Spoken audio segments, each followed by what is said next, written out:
Hello everybody, সকালের শুরুটা হয়ে গেছে একটা পার্সেলের সাথে, যেটা মিন্ত্রা থেকে এসে একটা ব্লাউজ আমি নিয়েছি। অনেক দিন ধরে এই ব্লাউজটা আমার নেওয়ার ইচ্ছে ছিল, তো ফাইনালি আমি কিনে ফেললাম। অ্যান্ড দেন সকাল সকাল ব্রেকফাস্টটাও আনিয়েছিলাম আমাদের পাশে একটা মিষ্টির দোকান থেকে, ক্লাব কচুরি এখানে বিক্রি হয়, তো সেখান থেকে আনিয়েছি। সাথে জলেবি অ্যান্ড গোলাপজাম সব কিছু আনিয়েছি। একদম আজকে ব্রেকফাস্টটা ইয়াম্মি হতে চলেছে।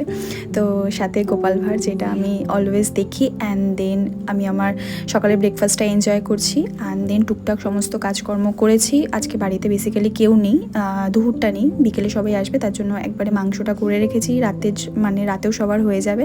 আর এখানে আমি আমার লাঞ্চটা এনজয় করব। সাথে লাঞ্চ এনজয় করতে করতে দেখছি বৃষ্টিও শুরু হয়ে গেছে। অ্যান্ড দেন আজকে আমাদের নিউ টিভি লাগানো হচ্ছে। তো এটা অ্যাকচুয়ালি আগেরটার থেকে একটু বড়, 43 ইঞ্চিসের এই টিভিটা লাগানো হয়েছে। তো ফাইনালি লাগানো কমপ্লিট, তোমাদের সাথে শেয়ারও করে দিলাম। আর এটা 2 দিন আগের ক্লিপ। তো বার্থডেতে সুস্মিতারা কী দিয়েছিল সেটা তোমাদের সাথে শেয়ার করা হয়নি। ওরা দিয়েছিল এই 2 পিস সেটটা, যেটা আমার অ্যাগেন খুব ভালো লেগেছে, সুতিরের মধ্যে, বাট খুব প্রিটি হয়েছে কালারটা। তো নেক্সট আমি এখানে রাত্রেবেলা পাস্তা করছিলাম, হোয়াইট সস পাস্তা। মানে চিকেনটা রয়েছে ওদের জন্য, মানে বাবা দাদা ওদের জন্য, বাট আমি এখানে বোনদের সাথে হোয়াইট সস পাস্তা, মানে চিকেন হোয়াইট সস পাস্তা বানাবো ভেবেছিলাম। তো এখানে ফাইনালি আমার কমপ্লিট হয়ে গেছে। আর এটা হচ্ছে গিয়ে ফাইনাল লুক, কিছুটা এরকম দেখতে হয়েছে। আর খেতে না দুর্দান্ত হয়েছিল।